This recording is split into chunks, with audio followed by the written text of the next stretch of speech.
Good morning, everyone, and welcome to Worship in the Gap. We here at First Congregational Church in Port Washington welcome you today, and we're glad that you have joined us. This is a special moment, a special day for us. It's first of all Grandparents' Day, and that's significant for some of us that we got our first start in faith from those who were our grandparents often. They may have taught us some stories of the Bible. They have taught us about how to live a life that matters, a life of faith. And it's one way in which many of us get our start. So for those of you who are grandparents, we say Happy Grandparents' Day and thank you. Thank you for the love that you have shared. It's also Confirmation Sunday for us here at church today. That one milestone, that one marker in life that we like to celebrate every year. With the COVID this last May, June, we were not able to do that. But here it is September, and we think it's high time to recognize our confirmands, and they will be confirmed this Sunday today. Well, we've had a class of 12 confirmands this year. That's a great number for a confirmation class. They began about a year ago today. About a year ago they gathered, they had their orientation, and they began participating right here in the sanctuary in our monthly family services. They took up the offering, they read the scripture, they prayed our church prayers, and they welcomed all of us into worship. They have been an integral part of our monthly experience in our family service, and we thank them for that. But that's not all that they have done. Why, they have helped downtown at St. Ben's by serving food to the homeless, providing food for the hungry. They have also helped provide shelter for those who are homeless by participating in Habitat for Humanity downtown. And they have engaged in discussions about themselves, their faith as it develops, and what it means to be a part of the church. They have been led by Alex and Emily the entire year, and we are so grateful for the commitment and contribution that they have made to be mentors, not just about issues of faith, but to be involved in these young confirmands' lives, to be people that they could turn to. They can be role models. It's so critically important, and we can't thank Alex and Emily enough. The confirmands will share with you their statements of faith in just a moment. We've asked them to send us a video of their statement of faith so we can put that all together and we can provide that for you. But as we do, we're going to ask you to do something along the way as well. When these confirmands read their statement of faith, I don't want you just to sit back and listen. I want you to draw close, to open up both ears, to watch them as they talk about something that's very fragile and developing. And I want you to think back, perhaps on your own confirmation experience, or maybe you'll just reflect today where you are along your way and where you are growing in your faith as well. So let's use this as a community-wide opportunity to take an assessment and to really pray about where we all are individually in our faith as well. First of all, I think, though, we should probably say a couple of words about what confirmation is and what it isn't. At the heart of it, I think confirmation is an affirmation that you belong to a community of the beloved. We in the UCC talk about the beloved community, and as we struggle to make that a reality in our present experience, that's so central to our faith. We are part of something larger than ourselves. And that means that we can rely on others and that we are accountable to others. We are not just out there by ourselves, but we are part of something much bigger than just ourselves. We are part of a beloved community. That's critical as you go through life, to know that you're not alone and that you can turn to others for support and help. What confirmation is not is a finish line. I know some churches, they confirm their kids and then they never see them again. The kids think that they're all done, that they've accomplished everything there is to do in that part of their lives. Have you ever felt that? Maybe you've considered at some point in your life that, hey, I finished all the questions, I watched all the videos, I'm fully cooked now, I'm fully baked. And maybe you've stepped away for a while. Confirmation is not a finish line, but oftentimes just one more point along the way. In order to complete that journey really takes a lifetime, doesn't it? Well, maybe another way to put it is that confirmation is an introduction to a life that matters.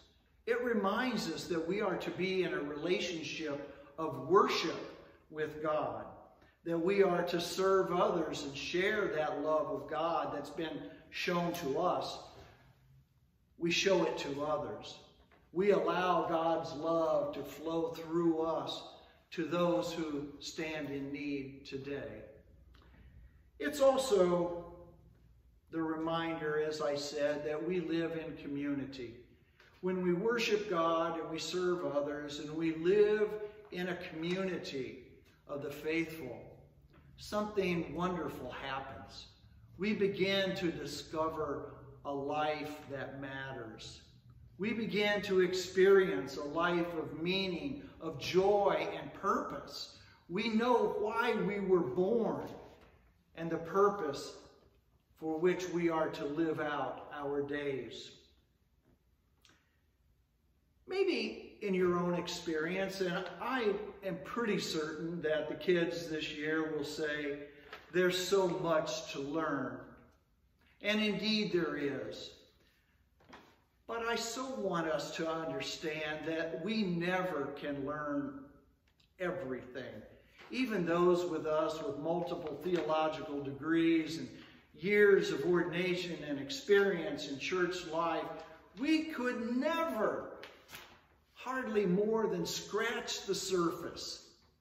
Because it's not about intellectual knowledge, you see. It's not about how many books you've read, how many questions you've answered, how many papers you've written. It's really about knowing that you are a child of God. Do you know that today? Do you know that you just weren't something that happened in the midst of the great cosmos? Do you know that this was not a mistake that you were born? Do you know that you are a child of God? Hopefully, the confirmands have been reminded and deeply embedded that they are loved by God and that they will never be alone.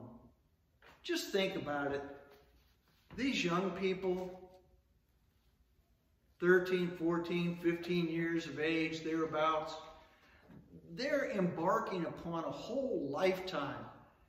And imagine if they held deeply within them that which Alex and Emily have taught them, that they are loved by the Creator of the universe, and that they could never stray too far that Creator's hand would not be upon them and upon you and me today as well.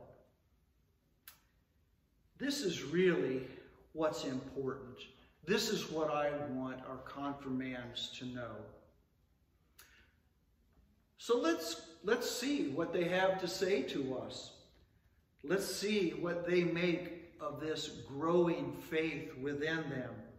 And as they do, I invite you to think about your own faith and the place that it has in your life. Let's take a look. Being a Christian means that you respect God's way of life and the rules it comes with. I learned to treat each other like family and to worship each other. I will use my beliefs by following God's rules and His own ways to succeed in life. To me, being a Christian means trusting in God and following Him through life. In the future, I hope that God guides me by assisting me in making big decisions, and I hope that God comforts me by helping me see the good in things. I hope that God challenges me by not letting me give up. Hello, I'm Joshua Ja, and here's my statement of faith.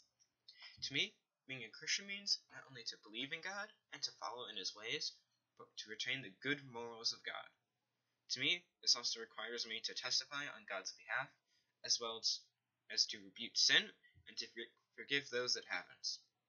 In the future, I hope that God guides me by setting me on a path without trespasses that can lead me to my goals and future achievements. I hope that God comforts me by guiding me and supporting me in my times of need and crisis. And I hope that God challenges me by setting forth obstacles for me to overcome now and in the future in order to reach my goals. Thank you. My name is Reese Keza James, and this is my statement of faith for the confirmation of the First Congregational Church. For me, being a part of the church means being a part of a larger community, and in the future, I hope that the faith guides me by showing me the right path that I can take in my life. I also hope that faith comforts me by offering me support when I need it the most. And I hope faith challenges me by always reminding me that I need to try to be a better person.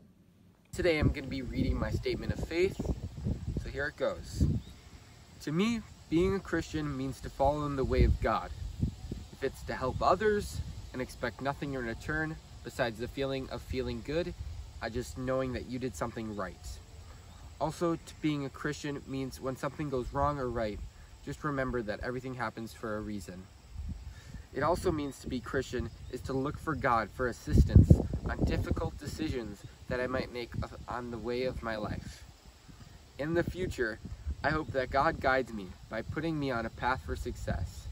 Also, to help me overcome mistakes or failures I may make along the way of life. I hope that He guides me by surrounding me with great people that will support me and help me with decisions and enjoy me through my path of life. I hope that God comforts me by strengthening and caring for me when there's a tough decision that I have to make in my life. I hope God will comfort me, but not just to take away my problems, but to help me become stronger so I can face those challenges on my own. I hope God challenges me by trying to give me a new outlook on life. I hope He challenges me by keeping life an adventure. I hope that God will challenge me by giving me struggles and adversity throughout my whole lifetime. This is what being a Christian means to me. To me, being a Christian means finding light in the darkest of times within the Spirit of God. In the future, I hope that God guides me by lending a helping hand when it comes time for me to go out in the world and decide what I want to do with the rest of my life. I hope that God comforts me by staying with me through the challenges and rejoicing in my successes. And finally, I hope that God challenges me by trusting that I will strive to be the best that I can be. Hi, I'm Macy, and to me, being a Christian means following God's path for me and being caring towards others. In the future, I hope that God guides me by making the right choices and will help me make difficult decisions. I hope that God comforts me by showing me that I can do almost anything through His will. And I hope that God challenges me by giving me opportunities that may be difficult at times, but in the end will make me a better person. How moving was that? Don't you love listening to these kids and understanding what they're beginning to make of their whole experience that will take them a lifetime to live. I love it. It touches my heart. So our confirmands will be receiving a few items today when they are confirmed, either virtually or in person. One of the things they are going to receive is a flower. And you might think, well, that's nice. But actually it has symbolic meaning for us. We give them a flower representing the beauty of creation, and they're living into it and caring for it. We want them to know that this is a marvelous world that God has created. I hope you'll take some time today and go look at some flowers yourself, and just take yourself by the hand and walk around the garden and see what wonder and beauty is in each and every flower. We'll give them a flower today to remind them of the beauty of the world and their own beauty. Of course, we will give them a confirmation certificate. The importance of this is to acknowledge the hard work that they have done, their participation this whole last year, and their journey of faith. Again, a reminder that this is not so much a finish line as it is a starting line, but we will give them a certificate recognizing their journey today. And one thing that I'm very excited about, we will also give them one more item. We'll give them a little button that they can put on their jacket or on their shirt or on their bulletin board, wherever they want. And it simply has a comma. A comma, right? That punctuation mark. And it comes from an important tenet of faith that we in the UCC like to embrace. What it is a reminder not to put a period where God has put a comma. You see, in the textbooks, I suppose, at seminary, we talk about ongoing revelation, that God is continuing to talk to us. Well, in the UCC, we have a simple phrase that says, God is still speaking, and our job is to listen. We invite these confirmands to wear their button, to wear it proudly, and for it to symbolize the fact that we are open to God continuing to teach us and helping us to grow. Suppose that might just be the big takeaway today. To keep listening, to keep looking for what God is trying to tell us all today about where and how it's best to invest our lives. You can be sure that that is precisely where you belong and where you'll be most happy.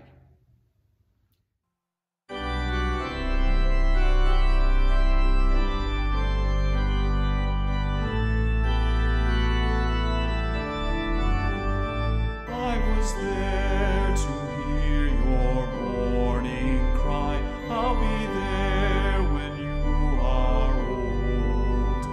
I rejoice the day you were baptized to see your life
This is Jim McKenzie saying, pray for our confirmands today, for all of them, for those who have gone through the process, for those who have chosen to be confirmed and those that have not, but have been just as faithful in their journey.